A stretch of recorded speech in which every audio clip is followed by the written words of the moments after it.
Ei, ei, som. Ei. Amém. Tá todo mundo me ouvindo, né?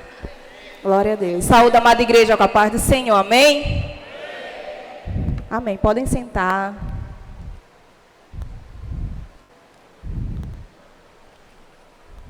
Quero glorificar a Deus essa noite, né, pela oportunidade e pelo privilégio também de poder ministrar a palavra do Senhor, né?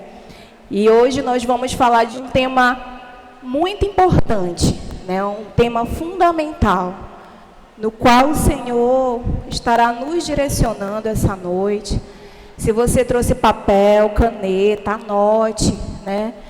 E que o Espírito Santo de Deus possa ministrar no nosso coração essa noite, nos trazendo a revelação da importância que é a família.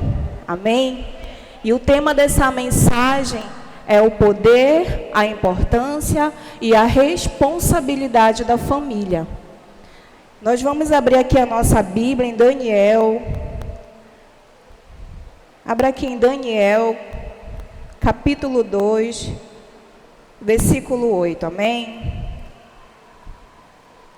Quem quiser anotar aí, o tema da nossa mensagem é o poder, a importância e a responsabilidade da família.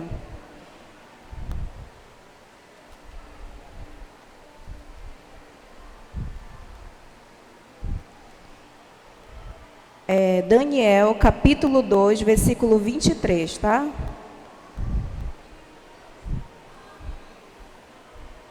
Amém? Diz assim a palavra do Senhor. Todo mundo achou? Amém? Para todo mundo acompanhar a leitura. Daniel 2:23 diz assim: A ti, ó Deus, Deus dos meus pais. Agora você vai voltar aqui para Daniel 1:8. Daniel, capítulo 1, versículo 8.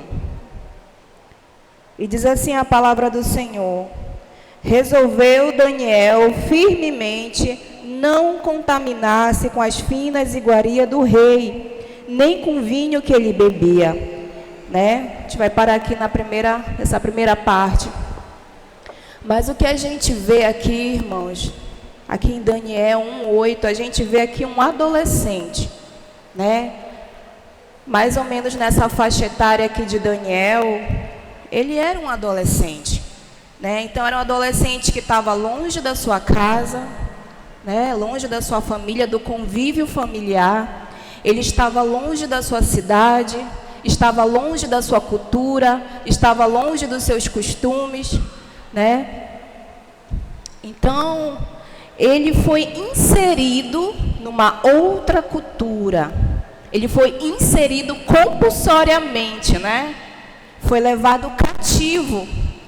Babilônia, uma outra cidade, aonde havia uma cultura totalmente diferente, né? Uma cultura perversa, uma cultura devassa e uma cultura totalmente idólatra. Então você imagina um adolescente, né, que foi retirado do seu convívio familiar, da sua cidade, e foi inserido em outro lugar de uma forma compulsória. Né, foi levado ali cativo, preso, vamos dizer assim mais claramente, para um outro lugar onde havia princípios totalmente diferenciados do qual ele tinha aprendido, crescido. Né? E a gente vê que Daniel aqui no capítulo 1, versículo 8, diz que ele decidiu firmemente não se contaminar com as finas iguarias do rei. Como é que um adolescente conseguiu tomar uma decisão tão importante, tão fundamentada? A gente vê a resposta aqui no capítulo 2, versículo 23, que a gente abriu aqui a nossa mensagem, né? Aqui a oração de Daniel diz: A ti, ó Deus dos meus pais.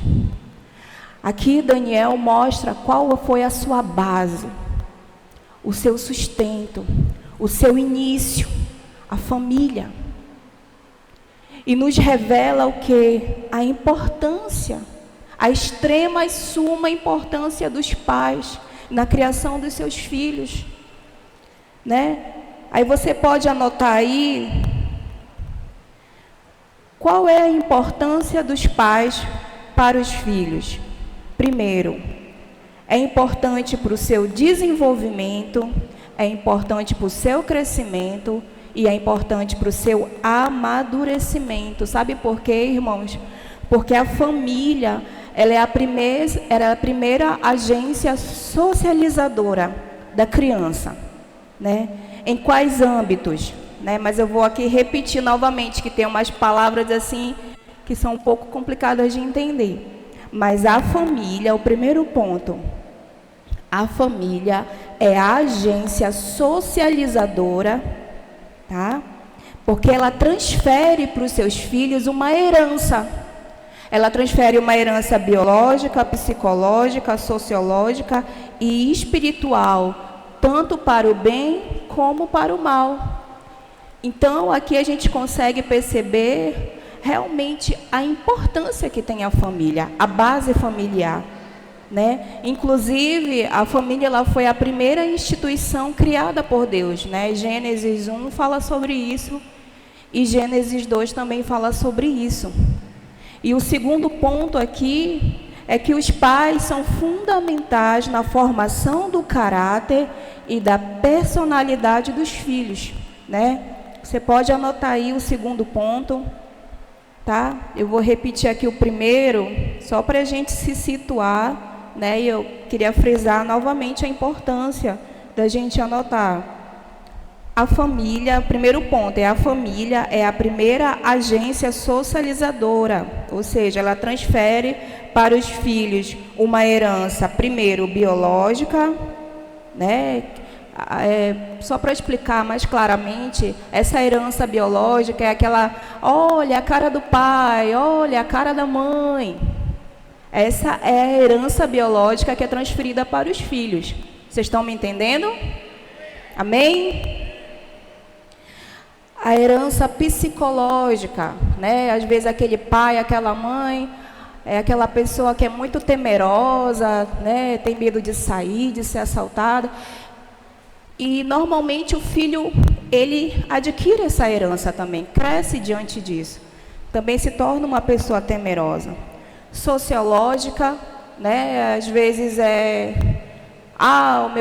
o meu tataravô era pobre, meu avô era pobre, meu pai era pobre, né? E a herança espiritual, né? Que é aquela que vai de geração em geração. E o segundo ponto aqui, voltando para a gente dar continuidade, os pais são fundamentais na formação do caráter e da personalidade dos filhos. Muito importante isso. Os pais, segundo ponto, os pais são responsáveis, são fundamentais na formação do caráter e da personalidade dos filhos. Os pais são fundamentais na formação do caráter e da personalidade dos filhos. Por que você está repetindo, pastora? Para fixar, né? E novamente eu repito, que o Espírito Santo possa nos dar esse entendimento essa noite, amém? O que é o caráter? Caráter é um conjunto de atributos morais, intelectuais e espirituais que nos definem como pessoa e que determinam nossas escolhas, decisões e atitudes. Olha só, que importante, né? Então, repetindo, caráter é um conjunto de atributos morais, intelectuais e espirituais que nos definem como pessoa e que determinam nossas escolhas e decisões. Escolhas, decisões e atitudes. Personalidade é o que faz com que eu seja diferente das outras pessoas. É a soma do caráter, da inteligência e do temperamento. Quem vai forjar tudo isso na vida de uma criança somos nós, pais. Quantos pais e mães tem aqui? Levante sua mão. Ou responsável, né? Que às vezes não é o pai e a mãe que criam, por algum motivo, mas às vezes é um avô, uma avó, um tio, né? Às vezes é uma criança adotada, enfim, que é filho, né? Que é pai do mesmo jeito. Então, olha só, o poder, né? Como eu falei aqui, o título da nossa mensagem é o poder, a importância e a responsabilidade da família. Olha só o poder que nós temos de forjar caráter, de forjar personalidade nos nossos filhos, né? E aqui eu falei do segundo ponto, agora nós vamos para o terceiro ponto. A família é responsável pelo atributo mais precioso. Anote aí, terceiro ponto. A família é responsável pelo atributo mais precioso. E esse atributo é o amor, né? E eu vou dar aqui um dado estatístico, né? Que não é fake news. Eu vou dar um dado aqui estatístico para vocês, irmãos, que é um fato, né? E esse dado estatístico é o seguinte: morre mais gente no planeta por fome de amor, carinho, amizade, do que por fome de comida, por incrível que pareça. Hoje, no nosso planeta Terra, morre mais gente com fome, vamos dizer assim, de afeto, de amor, de carinho, de cuidado, do que por fome de comida. E quem são os responsáveis, né, por esse atributo? Com certeza é a família. E o que é mais interessante aqui é que a autoridade do pai, ela vai ser fundamentada na sua casa através da qualidade do seu amor a Deus, à esposa e aos filhos. Então, o pai que exerce autoridade de fato dentro do seu lar, qual é a característica desse pai? É quando ele ama, é quando ele cuida, é quando ele prioriza a mãe, que é a sua esposa, e os seus filhos. Para que o pai tenha autoridade sobre os filhos, tem que amá-los. Quanto menos fiel for o seu amor, menos autoridade terá. E quanto mais for fiel o seu amor, mais autoridade terá. Porque é recíproco, irmãos. Porque o amor, né, ele é o bem mais precioso que nós podemos oferecer para os nossos filhos. Então, se eu me sinto amada, se o seu filho se sente amado, automaticamente você vai exercer a autoridade, vai obter dos seus filhos o respeito, a obediência, né? Mas, infelizmente, às vezes a gente vê pais que não respeitam não os seus próprios filhos, né? E isso é de extrema importância. E tudo isso é comprovado pela palavra de Deus. Mas o que eu falei aqui para vocês, o que eu acabei de ler aqui, né, foi um estudo feito por pessoas que estudam o comportamento humano, né? Pessoas que estudam o comportamento humano, eles chegaram a essa conclusão de fato, que para um pai, para uma mãe exercerem autoridade dentro de casa, é necessário que ame, que respeite, que cuide dos seus filhos. Amém? Amém? Glória a Deus. E aqui o quarto ponto é: os pais são os arquitetos, os construtores da família. E aqui vem mais um dado importante, peço que você anote aí, desse quarto ponto, que diz que os pais são os arquitetos e construtores da família. E olha só, segundo estudiosos do comportamento humano, durante os 7 primeiros anos de vida, nossos pais e ambiente familiar vão dar a definição da realidade que iremos usar por toda a nossa vida. Quem aqui tem filho pequeno? Levante a mão. Ali até os 7 anos, como diz aqui o estudo. Alguém? Quem tem filhos aqui de 1 a 7 anos, levante a mão. Olha só a importância.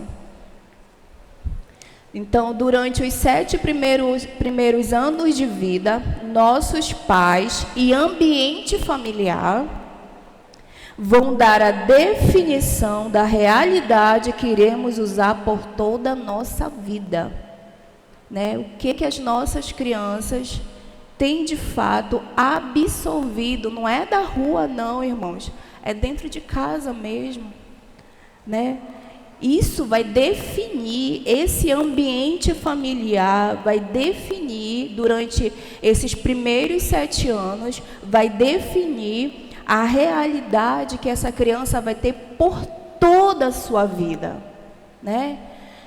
É aqui a primeira infância. Né? Como diz aqui o Estatuto da Criança e do Adolescente, é a primeira infância, essa faixa etária de idade.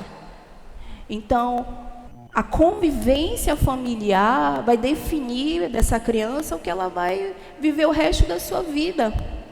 Ainda tem mais, estudiosos do comportamento humano dizem que 80% do que temos que definir da visão de vida é até os 7 anos.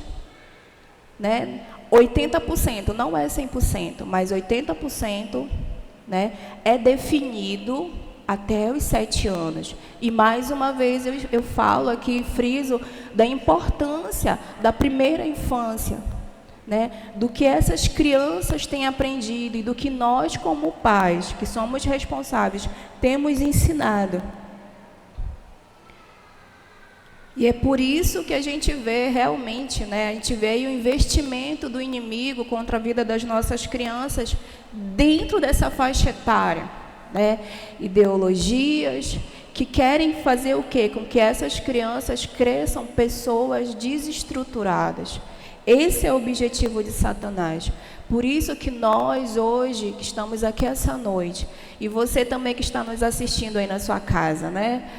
Precisamos entender, de fato, o nosso papel, a importância e o poder que nós temos, que o Senhor nos deu, amém, como pais, para ensinar os nossos filhos.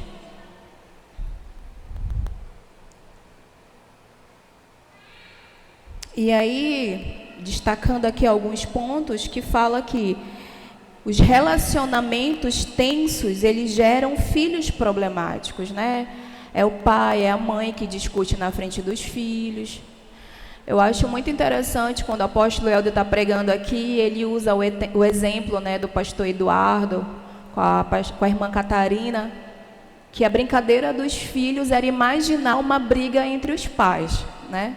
Eles brincavam imaginando, porque eles nunca viram os pais brigando, né?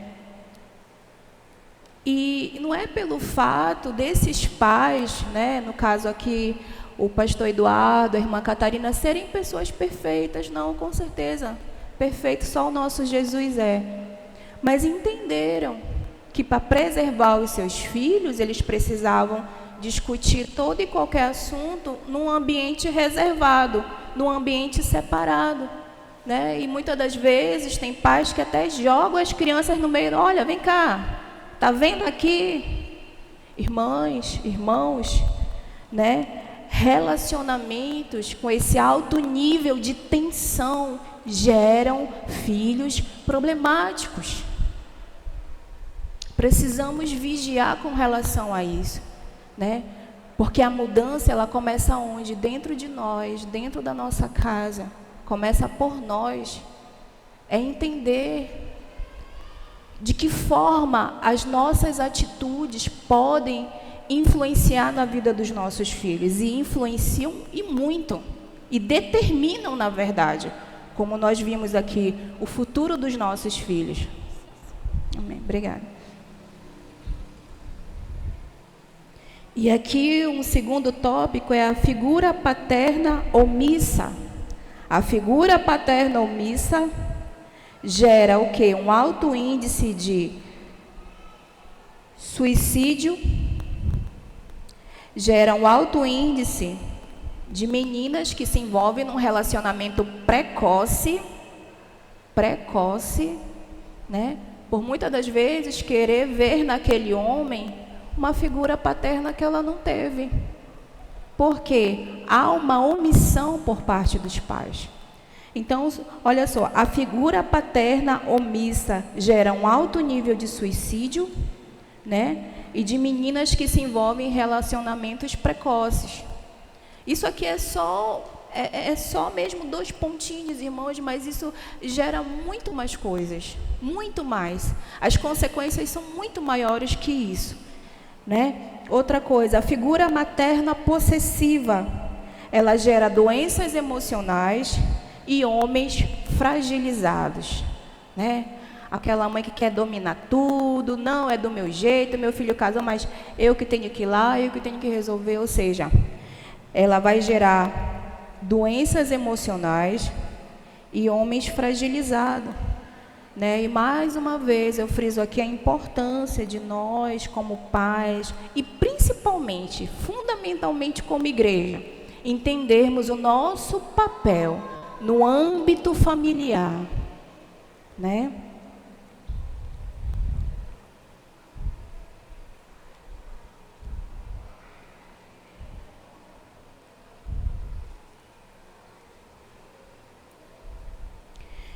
E tem um outro dado estatístico aqui, daqueles estudiosos do comportamento humano, eles dizem assim, que as crianças que aprendem a lidar com seus impulsos e empatias, e principalmente com as perturbações, né, elas aprendem quando de fato elas têm em casa pais confiáveis, né? E é interessante aqui que não é pais perfeitos, né? Não. Elas aprendem a lidar com essas situações difíceis quando elas veem que em casa elas têm pai, mãe, pessoas que amam, que cuidam e principalmente pessoas que elas podem confiar. Ou seja, são lares onde não há uma insegurança, pelo contrário, né? O pai e a mãe, isso aqui, irmãos, não tem nada a ver com condição financeira, situação, não tem nada a ver, né? A segurança é do pai e da mãe estarem ali, não, vai dar tudo certo, Deus é conosco, nós estamos aqui, nós vamos orar, nós vamos buscar a Deus e passar essa confiança para os filhos. E é essa confiança que faz com que as crianças e os adolescentes, eles venham a aprender a lidar com o mal do século. Qual é o mal do século? Hoje, a depressão, a ansiedade. Que mais? Síndrome do pânico. Irmãos, tudo isso tem a ver com o ambiente familiar. Não é à toa que o inimigo tem lutado contra as famílias. Tem lutado ferrenhamente em desconstruir a família. Em desconstruir a família que o próprio Deus criou. É por isso que a gente vê esse adoecimento e cada vez mais a gente vê os índices aumentando de suicídio, né? A gente vê, era tão raro de ver isso. Às vezes eu escuto relatos e eu fico, meu Deus, como é que pode um adolescente já sofrer com crise de ansiedade? Muitas das vezes, irmãos, é insegurança familiar. Não tem em quem confiar, não tem direcionamento, não tem disciplina, não tem paternidade. E nós precisamos entender isso, começando por mim, começando por você, que hoje tem a responsabilidade de criar e educar os seus filhos. E o modelo que norteia o mundo ocidental justamente é o modelo judaico-cristão, né? É o direito à vida, o direito à saúde, a proteção aí à mulher, a proteção ao idoso. Então, são esses princípios, esses paradigmas, na verdade, que norteiam, é um modelo que norteia o mundo ocidental. Então, a escola, ela ensina, mas quem tem que educar somos nós. E nós não podemos deixar o Estado interferir nisso, porque as próprias leis dizem que essa responsabilidade é de quem? É nossa. É uma garantia que nós temos na Constituição Federal. A responsabilidade da criação de filhos é dos pais, não é do Estado. Então, nós precisamos realmente entender o nosso papel. A escola ensina, mas quem educa somos nós. E o Estado não pode interferir nisso. E você, principalmente, não pode abrir mão do seu direito, dado primeiramente por Deus. Amém? Glória a Deus. E é muito interessante, assim, só para a gente frisar essa questão sobre a responsabilidade de educar. Quando eu nunca tinha ouvido falar sobre conselho tutelar, e nem da importância de um conselheiro. Nunca ouvi falar. Alguém aqui sabe, assim como eu não sabe a importância do conselho tutelar? Levante a mão. Só eu que estava por fora? Tá, vamos lá. Quem aqui sabe qual é a importância do conselho tutelar? Levante a mão. Quem não sabe, levante a mão. E quem não sabe de nada, levante. Temos que ficar em cima do muro. Não sabe nem sabe. Amém. Mas só para quebrar o gelo. É o seguinte, irmãos, eu nunca ouvi falar de conselho tutelar e nem sabia da importância de um conselheiro. Então, quando eu me deparei com as atribuições de um conselheiro tutelar, eu fiquei realmente assim, maravilhada, posso dizer assim. Por quê? Porque uma das demandas de um conselheiro na verdade, o papel em si do conselheiro, só para a gente entender, é que ele é garantidor de direitos, né? Ele garante o direito da criança e do adolescente. E quais são esses direitos, né? A criança a pessoa de 0 a 12 anos é considerada criança, de 12 a 18 é considerada adolescente. Até 18 é considerada adolescente, né? E antigamente, a criança e o adolescente, eles não tinham direitos, eles não eram pessoas de direito, né? O estatuto ele foi criado no ano de 1990. Antes disso, as crianças elas eram tutela do juizado, da vara da infância e da juventude. E elas não eram pessoas que tinham direitos, pelo contrário, elas eram tidas como um estorvo para o Estado. Crianças e adolescentes problemáticos eram tidos como um problema, um estorvo para o Estado, né? Era como se fosse um adulto pequeno, eles respondiam por isso, pelos seus atos. Hoje em dia, não. Após o ano de 1990, foi criado o Estatuto da Criança e do Adolescente, e hoje, crianças e adolescentes são pessoas detentoras de direito. Detentoras. E quem garante que os direitos dessas crianças não sejam violados, quem vai garantir é o conselheiro tutelar. Então, a criança, ela passa a ter direito antes mesmo da concepção. Ali na barriga da mãe, ela já tem direito, que é o direito à vida.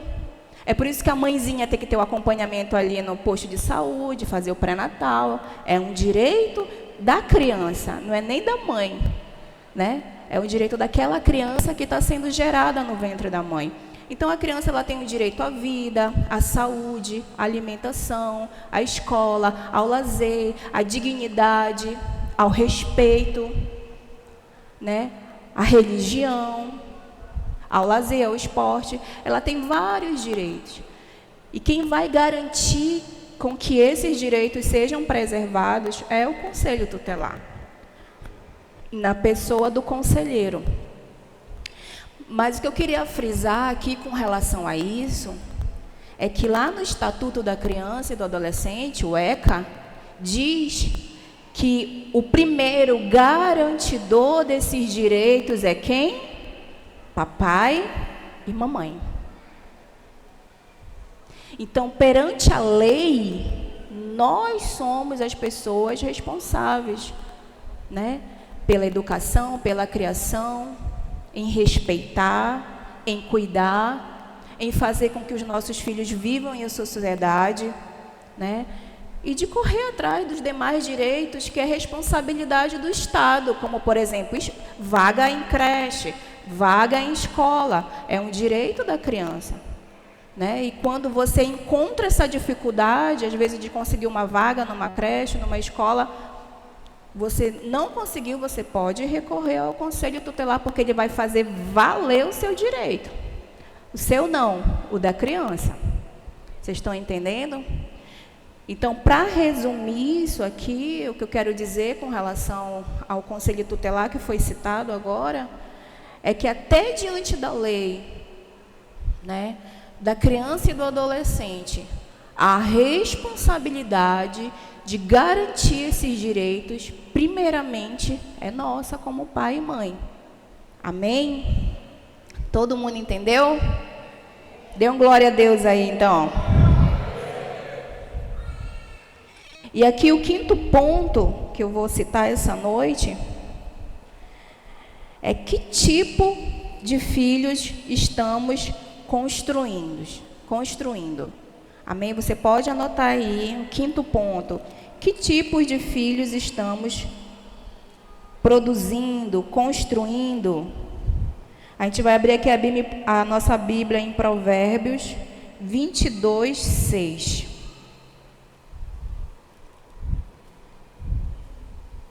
Repetindo aqui o nosso quinto ponto é: que tipo de filhos estamos produzindo ou construindo?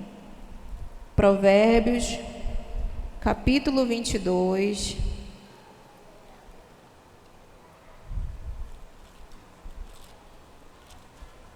versículo 6.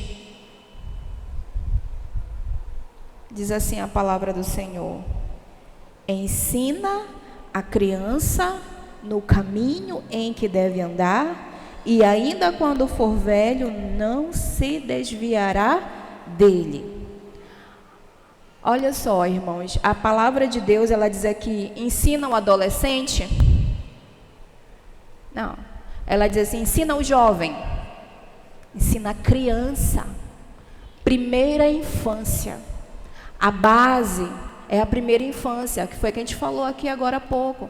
80% é forjado o caráter até os 7 anos de idade. É por isso que a Bíblia diz, olha, é a criança, é desde os primórdios, né, desde o bebezinho de colo. E quando for velho, não se desviará dele, porque os valores vão ser forjados, os valores, os princípios de Deus vão ser forjados no caráter dessa criança. Né? Às vezes a gente põe lá o versículo, né? A gente pega a foto dos nossos filhos e põe lá o versículo, ensina a criança. Mas será que realmente nós temos ensinado os nossos filhos? Será que realmente há um investimento da nossa parte como pais, como servos de Deus? Porque, irmãos, nós vivemos hoje numa época muito imediatista, né? Amanhã a gente acorda, a gente só falta dar um pulo da cama e já no 12, né? Já vai no 12. Porque há muita coisa para se fazer. E na maioria das vezes, quase 99%, infelizmente, os filhos no nosso dia a dia não são uma prioridade.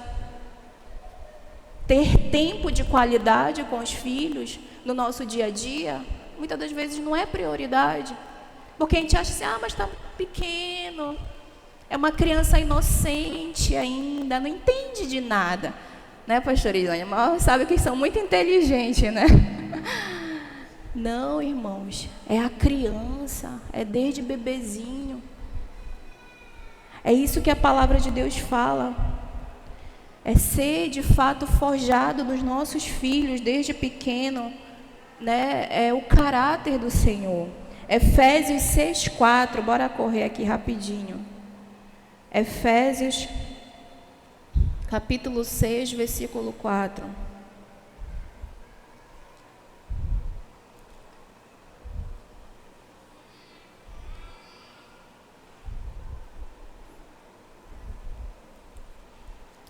Efésios, capítulo 6, versículo 4.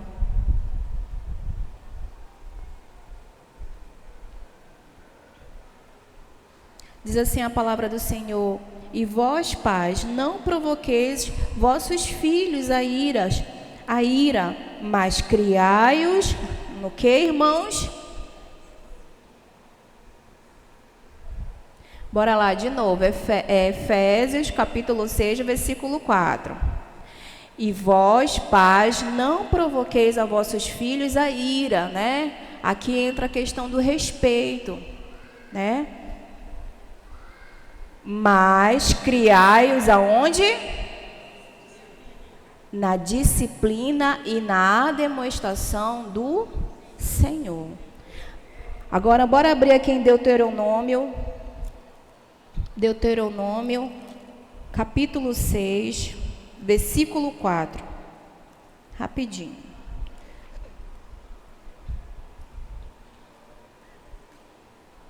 Deuteronômio, capítulo 6, versículo 4.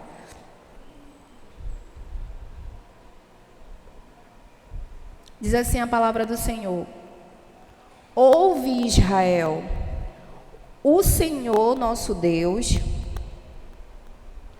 é o único Senhor, né?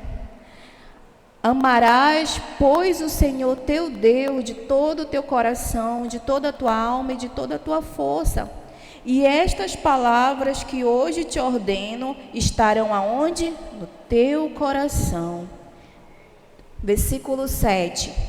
Tu a inculcarás a teus filhos e delas falarás assentado em tua casa e andando pelo caminho, ao deitar-te, ao levantar-te. Também as atarás como sinal na tua mão e te serão por frontal entre os olhos. Olha só, sabe o que a palavra de Deus está falando aqui? Primeiramente, nós que somos pais, temos que temer a Deus. Temos que amar o Senhor. Segundo, investir tempo. Olha o que ele fala aqui no 7. Tu, é tu mesmo, não tem outro não, é tu. Não é o vizinho, não é a avó, não é o tio, não é a escola, não é a igreja, não é a célula, é tu, pai e mãe.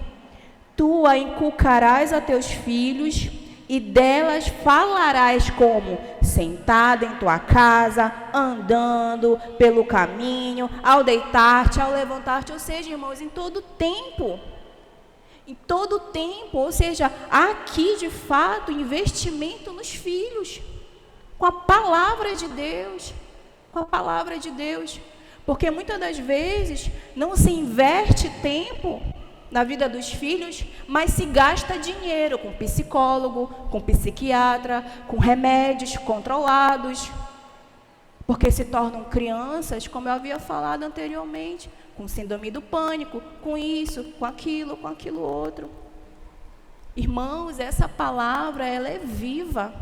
É a palavra de Deus. E quando nós praticamos essa palavra, ela produz frutos nas nossas vidas. Ela produz fruto na vida dos nossos filhos. Eu tenho certeza que aqui existem pais e mães, como os nossos apóstolos, que são exemplos nisso, que podem testemunhar e testificar da vida dos seus filhos. Porque o temor do Senhor, ele é o princípio da sabedoria.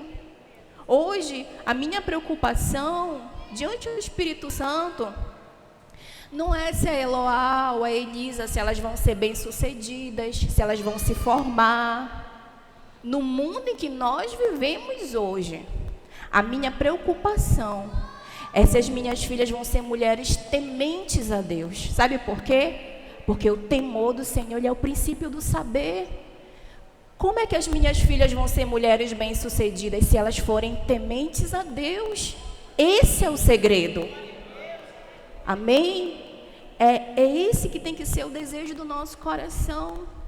Irmãos, às vezes, porque eu tinha esse pensamento, eu achava assim, não, elas são muito pequenininhas, a Eloá é muito pequenininha, né? Porque a Elisa está com 8 meses, né? Está recente, mas Eu achava assim, desde o tempo quando ela era pequenininha, eu achava, não precisa estar orando na cabeça da Eloá, declarando bens, ela já é abençoada, né? Eu não preciso fazer meu devocional com ela porque ela não entende. Eu pensava assim. E aí eu comecei a ver o meu esposo, o Israel, eu comecei a ver ele toda noite. Ele botava a mão na cabeça da Eloá, declarava as bênçãos de Deus. Aí eu ficava olhando, né? Confesso que eu achava, tipo assim, muito nada a ver. Mas com o passar do tempo, eu vendo a atitude dele, eu passei a entender a importância. Porque eu passei a ver Deus na vida da minha filha. E hoje, irmãos, né, não tem uma noite que elas vão dormir, tanto a Eloá como a Elisa, e eu declaro sobre a vida delas as bênçãos de Abraão, as bênçãos de Isaac, as bênçãos de Jacó, que elas são crianças bem-sucedidas, que elas serão bocas de Deus nessa terra, que elas serão usadas com poder, que elas serão instrumentos do Senhor. Eu declaro, aonde vocês pisarem a planta do pé de vocês, o Senhor vai permitir, vai dar a vocês por possessão. E a importância, e a gente vê, né, até a apóstola Samira viu no status, né, a Eloá louvando a Deus, louvando, ela não fala, mas ela louva,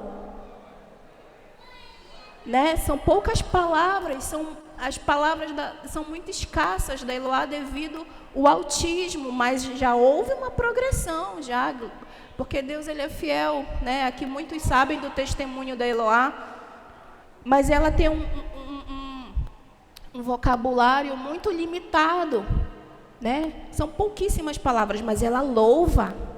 E ela louva e você entende o que ela está louvando. Então, porque dos lábios do pequenino, diz a palavra de Deus, é que sai o perfeito louvor. E isso nos mostra, mais uma vez, a importância e a responsabilidade que nós temos de direcionar os nossos filhos e de declarar as bênçãos do Senhor sobre a vida deles. Amém? E eu queria também abordar aqui, irmãos, um tema muito importante, que hoje posso dizer assim, que está hoje no ápice, né? Está em todo lugar, caiu na graça de todo mundo, como diz aí fora, né? Que são as redes sociais. Um assunto de extrema importância também. Por quê? Hoje, as redes sociais, elas estão ocupando o lugar dos pais. E com o consentimento dos pais. Porque para muitos pais, o filho está ali no tablet, no celular, é bom, porque ele vai ter tempo de fazer o que ele tem que fazer. E não há ali uma imposição de limites. Porque para muitos, como eu falei, se torna algo até confortável, né? E quem passa a ocupar o lugar não é mais o pai e a mãe, porque eles abriram mão dessa responsabilidade. O que passa a ocupar ali o lugar do pai e da mãe são as redes sociais. E eu quero falar aqui nessa noite, eu peço que você anote, você que é pai, anote, papai e mamãe, anote. Quais são os resultados do uso excessivo de redes sociais? Olha só. Eu vou colocar aqui, vou estar listando aqui, quais são os resultados desse uso excessivo. Primeiro, imobilismo, né? Se perde tempo, se perde horas ali, né? E aquela criança, aquele adolescente, eles ficam na inércia, ficam atordoados porque não se tem nada para fazer. Pelo contrário, eles ficam ali o tempo todo imóveis. Porque estão gastando todo o seu tempo aonde? Em redes sociais. Segundo, bloqueio da capacidade de pensar. Né? São crianças e adolescentes que não desenvolvem mais pensamentos, são vencidos por problemas tão pequenininhos, porque perdem a capacidade de pensar. Terceiro problema, os problemas circulatórios, olha só, né? Porque ficam ali um tempo todo numa posição só. Quarto, problemas de coluna. Quinto, corcundas precoces, né?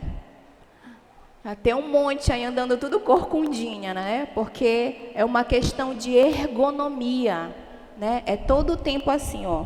Tem gente que fica até com isso daqui dolorido, ó. Ai, Porque é o tempo todo ali, ó, parece o dedo parece uma máquinazinha, teclando, né? E olha só como isso afeta até a área da saúde, né? Quer dizer, que são crianças, adolescentes, jovens, já com uma estrutura de um idoso. Por quê? O uso excessivo de celular por causa das redes sociais.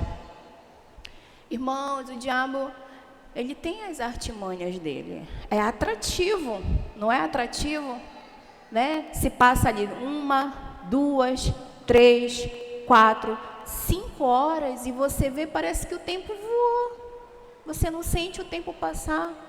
Mas você deixa, eu estou falando aqui para os adolescentes e para os jovens, tá?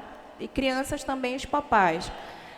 Você permite que o seu corpo fique nessa condição por horas, sem você mesmo se dar conta do mal que você está causando para o seu próprio corpo, por causa da ergonomia, a posição, muitas das vezes, que fica ali, olha, horas e horas em redes sociais, né? O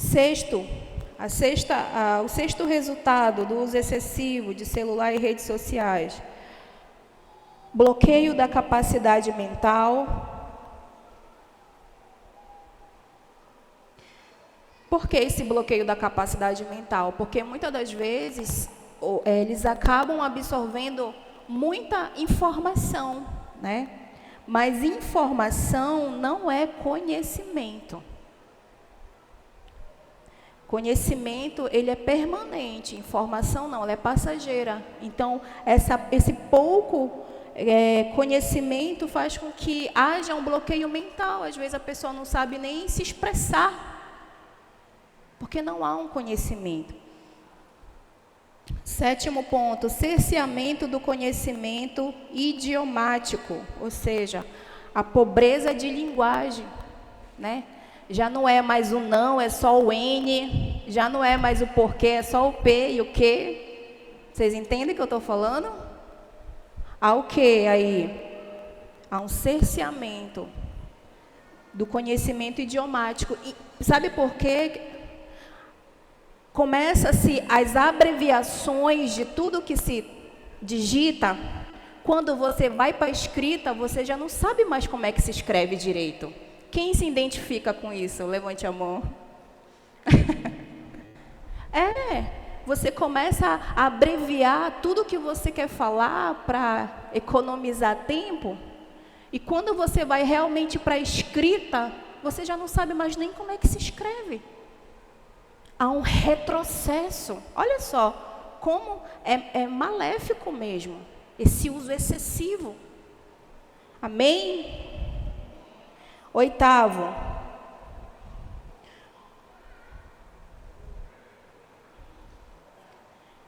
perda da capacidade de reagir às situações, né? Porque aquela pessoa, ela fica tão ali envolvida nas redes sociais, nas informações, que muitas das vezes não são informações verdadeiras, né? Às vezes está lá, eu faço essa receita aqui, mistura isso daqui para limpar isso daqui. Aí você vai, faz lá a mistura, quando vê, não limpa nada. Quem já fez aqui uma... Eu já fiz, eu confesso. Né? Porque a pessoa, ela fica ali envolvida com informações e muitas delas não são verdadeiras. E isso faz, olha só como o diabo é, e isso faz com que as nossas crianças fiquem mais suscetíveis à pedofilia, à pornografia, porque perdem a capacidade de reagir, principalmente quando não há ali um apoio dos pais. Irmãos, eu já sabia essa questão da pedofilia. Te ouve falar muito sobre isso, né? Te ouve muitas notícias, mas eu nunca tinha visto de fato uma rede de pedofilia. Eu lembro que o Isaías Saad, ele estava denunciando através do Instagram dele uma rede de pedofilia, um perfil, na verdade, ele estava denunciando um perfil no Instagram que era de pedófilos. Ele disse, pessoal, irmãos, vamos denunciar, vamos derrubar esse perfil, vamos derrubar esse perfil. E eu fui lá para ajudar, né? Irmãos, eu fiquei assim, como é que eu posso usar a palavra? Eu fiquei assim, eu não sei nem dizer. Parece assim que eu perdi o chão. Eu perdi o chão, eu fiquei assim, por um período assim, fora de mim. Eu fiquei assim, escandalizada com o nível. Eu disse, meu Deus, aquilo me fez mal. Sabe por quê? Eu entrei lá no perfil para denunciar, e lá a foto do perfil era uma criança, assim, um desenho, e vários rios, né? Rios que fala que são vídeos, não é isso? Tá certo? Estou certa?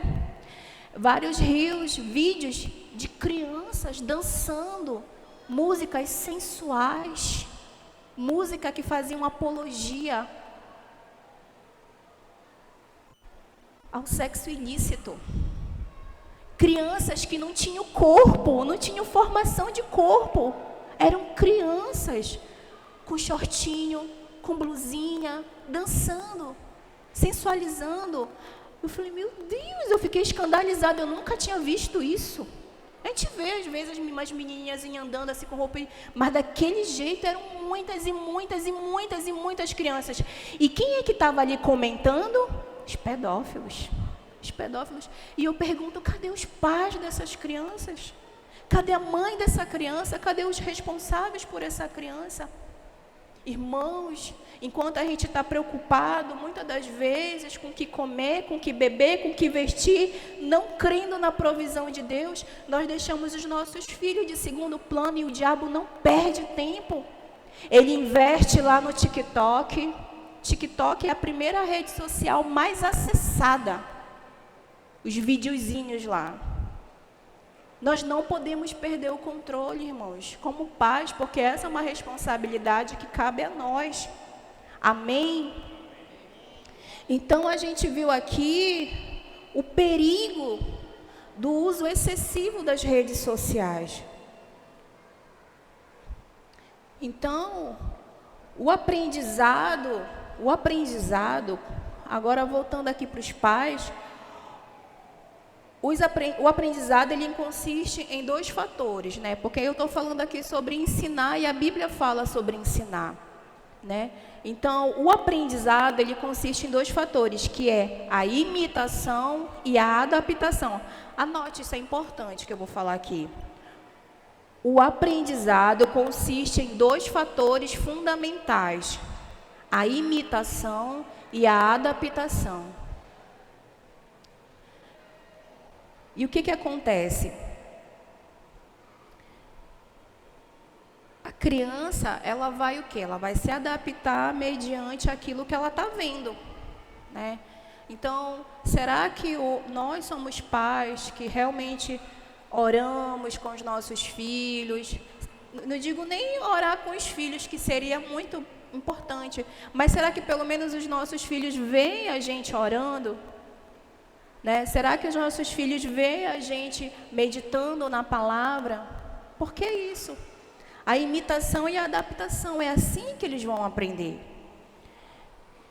Porque a criança, ela não sabe separar sugestão de ordenança, ela recebe tudo como uma coisa só. Ou seja, sugestão, ordenança, informação, para a criança, é tudo a mesma coisa.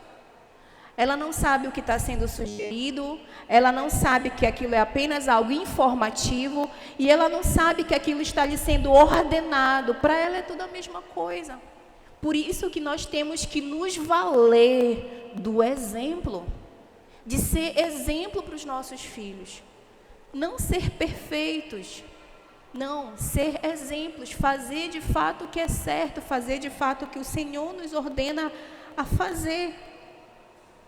Né? Porque não há ali um limite para os nossos filhos, muitas das vezes. Não há ali uma imposição de limite. Olha, hoje tem aplicativos que limitam o tempo de uso de celular, que limitam o tempo de uso de tablet, que limitam o acesso daquela criança e do adolescente, limitam o acesso a certos conteúdos, né? Então, muitas das vezes, a gente não puxa essa responsabilidade ou tem essa preocupação de limitar. Não, tá aí, olha, vai, assiste o que quer, né? Eu até brinquei com a apóstola Samira que a Eloá estava lá adorando a Deus, né? Depois ela começou a cantar outra música, né? Que não tinha nada a ver, mas por quê? Né? Como o apóstolo falou, essa daí é porque a Eloá deve estar assistindo alguma coisa assim, assim, assim. Eu disse, é verdade, apóstolo, porque não há essa fiscalização e tem que haver, né? Do que a criança está acessando. Agora não, eu coloco os louvorzinhos, e não é qualquer louvorzinho, não. Né? Não é qualquer musiquinha, no caso. Coloco os louvores para ela assistir. Né? Eu já especifico ali, através desse aplicativo, o que é que ela vai assistir. E esporadicamente, não é todo dia. Não é todo dia. Porque eu tenho entendido a importância de colocar o quê? Limite. Limite. De interagir de outra forma, né? Com a criança, com a minha filha, no caso, né? E cada um de nós com as crianças e os adolescentes. E olha só aqui, irmãos, outras consequências que levam a criança, né, com esse uso excessivo. É a disgrafia, você pode anotar aí. Outras consequências resultantes do uso excessivo de celular e redes sociais. É a disgrafia, que é a dificuldade de escrever, né? A dificuldade mesmo ali com a própria caligrafia pela falta de prática, tá? A desvalia é a dificuldade de falar, olha só. Crianças que têm problema de desenvolvimento porque é o dia todo assistindo celular, ali, dia todo. Né? E isso causa uma desvalia, que é a dificuldade de falar. E esse tem sido o mal do século nas crianças, viu? A descalculia, que é a dificuldade de resolver problemas aritméticos, às vezes cálculos simples. Quanto é 10% de 100? É 10, né? Mas às vezes tem essa dificuldade de raciocínio. Por causa da descalculia, o uso excessivo de telas causa descalculia, essa dificuldade de resolver problemas aritméticos. E vem aí perda da capacidade de memória e concentração, né? E de adquirir conhecimento. Por que de adquirir conhecimento? Porque, como eu já havia falado, é muita informação e pouco conhecimento. A internet hoje disponibiliza de muita informação, as redes sociais ali, né? Na verdade, não a internet, mas as redes sociais, normalmente, elas dispõem de muita informação, mas pouquíssimo conhecimento. E aí vem, isso tudo acarreta aí os fatores emocionais naquela criança, né? No adolescente, que é o egoísmo, né? A tirania, o desrespeito, bate o pé, eu quero, e às vezes, aí é a mãe passando vergonha no supermercado, porque de fato não há uma imposição de limite, até mesmo nesse fato das telas de celular, né? Esse acesso sem controle. Já estou terminando.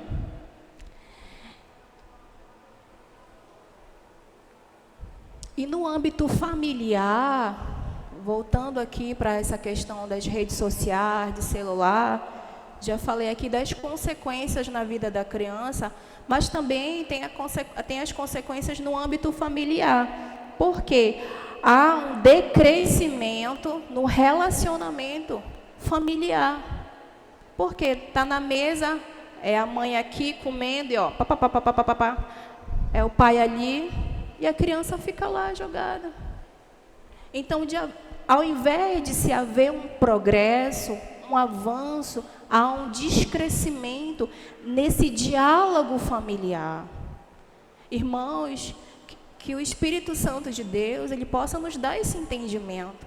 Não só aqui de estar adquirindo conhecimento, mas de fato, como diz em Romanos 12, de renovar nossa mente. De renovar nossa mente. Para que a gente de fato venha entender que tudo isso aqui afeta diretamente, né, a vida dos nossos filhos. Então aqui há um decrescimento da atenção dos seus membros, né? Porque dá aqui o celularzinho, o tablet para a criança, e o pai fica de um lado e a mãe fica do outro. Não há mais diálogo, né? E isso faz com que o quê? Vai diminuir, é automático, na verdade. É consequência, vai diminuir aí o afeto, vai diminuir o amor, vai diminuir o carinho, né? Porque vai se cortar dali a comunicação, aquela família. E quais são os resultados de tudo isso? Né? São crianças e adolescentes que vão crescer, vão ser pessoas totalmente rebeldes, incontinentes, desrespeitosos. Então, se cresce aí uma geração de rebeldes, uma geração relápsia, uma geração relaxada, de jovens, de crianças, de adolescentes que não têm compromisso, né? Uma geração insensível, não tem empatia, não se coloca no lugar do outro, né? Uma geração alienada, porque para ela aquilo dali que ela está recebendo é a verdade, não é.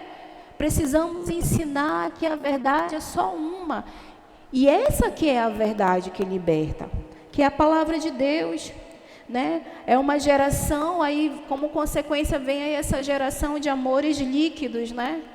Que é aquele amor que é, olha, eu só sirvo até algo que venha realmente me beneficiar. Uma geração com valores invertidos. E para concluir essa noite, muitas das vezes nós como igreja que estamos aqui, né? Quem nos visita essa noite? Levante sua mão. Quem está nos visitando? Amém. Sejam bem-vindos, viu? Depois de Jesus, vocês são as pessoas mais importantes nesse lugar. Sintam-se em casa. Amém? Glória a Deus. Mas para concluir aqui, muitas das vezes, nós como igreja do Senhor, temos a nossa vida transformada, né? Temos a nossa vida liberta, mas a nossa família muitas das vezes não é liberta. Por quê? Agora anote aí. Um dado estatístico. Por que que muitas das vezes eu sou aquela pessoa, poxa, Deus fez uma obra tão tremenda na minha vida, mas a minha família não se liberta, não consegue ser liberta. Por quê? Olha só um dado estatístico. 80% de tudo que aprendemos e sabemos dentro da família é que cria uma mentalidade. Então, 80% de tudo que nós aprendemos e sabemos é dentro da nossa família. Olha só, 80% de tudo que aprendemos e sabemos é dentro da nossa família, dentro do convívio familiar. Não é dentro. Eu vou falar aqui só uma diferença. Às vezes, em casa, não se tem ali aquele hábito de ensinar, de orar com o filho, com o adolescente, com a criança, com o jovem, ali o culto dominical, né, os devocionais diários, né, de reunir ali na mesa, vamos orar por esse almoço, vamos orar por essa janta, vamos agradecer ao Senhor. Então, muitas das vezes não tem esse investimento, mas os pais acham que a criança indo uma vez para a célula, indo uma vez para o culto das crianças, ela vai deter todo o conhecimento, o temor que ela precisa para ser um servo de Deus. Não. Isso, irmãos, tem que ser dentro de casa. É dentro de casa. E na verdade, eu estou sendo bem enfática com relação a isso, porque, de fato, é o que vai trazer os nossos filhos para o centro da vontade de Deus. É o que eles aprendem dentro de casa, não é o que eles aprendem na igreja. Porque a maior parte do tempo, eles estão em casa conosco. E é ali que tem que ser ensinado. É ali que esses princípios têm que ser colocados em prática. É ali dentro de casa que nós, como pais, temos que ser exemplo. Exemplo. Não perfeitos, né? Mas estarmos de fato alinhados ao coração de Deus. Com o nosso exemplo. Independente das dificuldades que nós passamos. Né? Então, se você, papai, mamãe que está aqui essa noite, se você tem aí um filho pequeno ainda, glória a Deus, você está tendo a oportunidade hoje de recomeçar. Né? Você que já tem um adolescente em casa, glória a Deus, porque você tem hoje a oportunidade de se ajustar. Se já é um jovem, mas está dentro de casa ainda, glória a Deus, porque nunca é tarde. E nós servimos um Deus que é poderoso. E é isso que Deus ele tem para cada um de nós. Salmo 128 fala sobre a família. É projeto de Deus. Mas para isso nós precisamos aparar essas arestas, tapar essas brechas, no qual Satanás tem entrado e tem tomado de conta da mente das nossas crianças. Né, fazendo com que os seus direitos sejam violados, porque nós, pais, como garantidores desses direitos, diante de Deus e diante dos homens, não temos de fato exercido paternidade. Ai, o diabo se prevalece disso. Né? Olha só, irmãos, olha só o que Josué 2,15 fala aqui, só para a gente finalizar. Josué capítulo 2, versículo 15.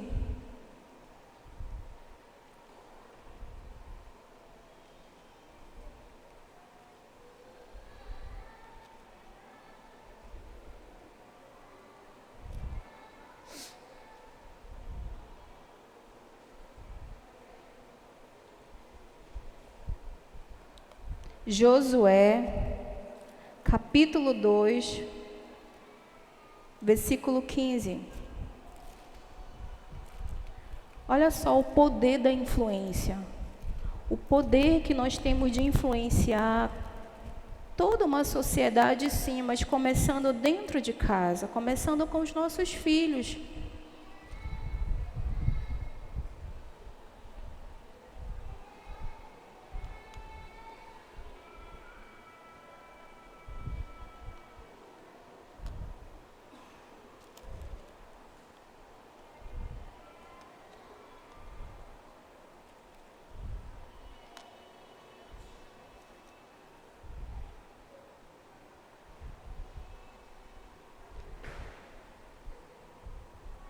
Amém? Todo mundo achou? Porém, ele lhe disse: quanto mais eu e minha casa serviremos ao Senhor.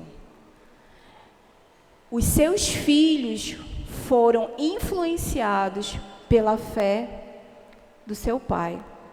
E isso mostra o poder que nós temos de influenciar os nossos filhos. Vamos ficar de pé essa noite, amém? Aplauda o Senhor.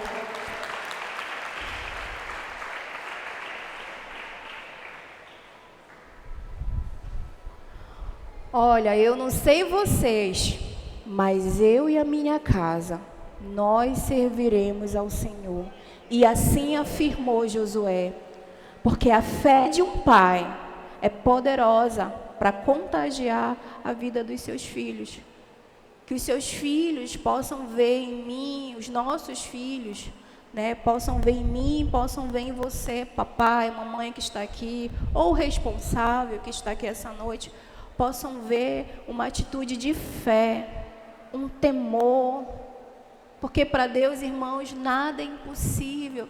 Talvez você que esteja aqui essa noite diz assim: pastora, você não tem noção da luta que eu estou passando dentro da minha casa, com meus filhos, com meu esposo. E eu quero também te dizer essa noite, meu irmão, talvez você que nos visite, não há impossíveis para Deus. Nós servimos de fato, um Deus que é poderoso, um Deus que é grande. A palavra de Deus diz que nós temos que trazer à memória aquilo que nos dá esperança. Sabe o que me dá esperança, irmãos? Quando eu estou passando por alguma tribulação, alguma luta, alguma preocupação, porque todos nós passamos. Sabe o que me dá esperança? É quando eu olho para tudo que Deus criou. Eu olho para o céu, eu olho para a lua à noite, eu fico assim, maravilhada com a criação de Deus. E ontem eu estava pensando, eu disse, Senhor, e nós podemos também te ver no nosso irmão, porque todos nós somos criaturas de Deus, e isso nos revela, irmãos, o poder de Deus. Eu estava estudando não, eu gosto muito de assistir sobre esse tema, e foi lançado ano passado um telescópio, né? Acho que é James Webb, não é isso? Alguém sabe me dizer? Acho que é James Webb. Ele foi lançado, esse telescópio, com 30 anos de atraso. 30 anos de atraso. Mas ele foi substituir o telescópio que estava lá. E esse telescópio, claro, ele é mais potente, ele tem lá uma tecnologia ultramilenar. E ele consegue ver muito mais, porque ele tem lá os raios infravermelhos. E ele bateu uma foto assim de uma parte do universo observável que tem mais de 10 bilhões de galáxias. Eu disse, meu Deus, como o Senhor é grande. Já pensou? Uma parte do universo observável com 10 bilhões de galáxias. Irmãos, só a nossa galáxia, a nossa que nós vivemos aqui, o nosso sistema solar, só a nossa galáxia, de uma ponta a outra, são 10 mil anos de viagem na velocidade da luz. Olha só, 10 mil anos, seriam necessário uma viagem de 10 mil anos para chegar de uma ponta a outra. Olha só. E sabe quem administra tudo isso? É o nosso Deus. O nosso problema não é nada diante do nosso Deus. O nosso Deus, Ele é poderoso para fazer infinitamente mais. A palavra de Deus diz que sem fé é impossível agradar a Deus. Sabe por quê? Porque Ele é muito grande. E quando eu digo que o meu problema é pequeno diante do poder de Deus, eu estou anulando Deus. Mas a palavra dele diz que ele se torna galardoador, presenteador daqueles que o buscam com fé. Por isso, meu irmão, que o Senhor possa fortalecer a tua fé essa noite. Que você seja fortalecido no poder do Senhor essa noite. Há uma promessa que repousa sobre a minha e sobre a sua vida. E que isso possa ser o seu norte, as promessas de Deus, não os problemas. Que isso possa guiar as nossas vidas para tudo aquilo que o Senhor tem. Amém? Então eu convido você essa noite, você que está aqui, que talvez tenha deixado a desejar, tenha falhado como pai, como mãe, renove a sua aliança com Deus. O Senhor está nos dando a oportunidade hoje de fazer diferente. Porque nós servimos um Deus, como o tema de ontem da Rede Jovem, é um Deus de recomeço. Não importa quantas vezes você precise recomeçar, recomece, recomece. Quantos homens de Deus nós vemos aqui que falharam, que erraram, mas não desistiram. E hoje estão aqui, fazem parte dos filhos da promessa de Deus. Que você possa ser essa pessoa, amém? Então venha.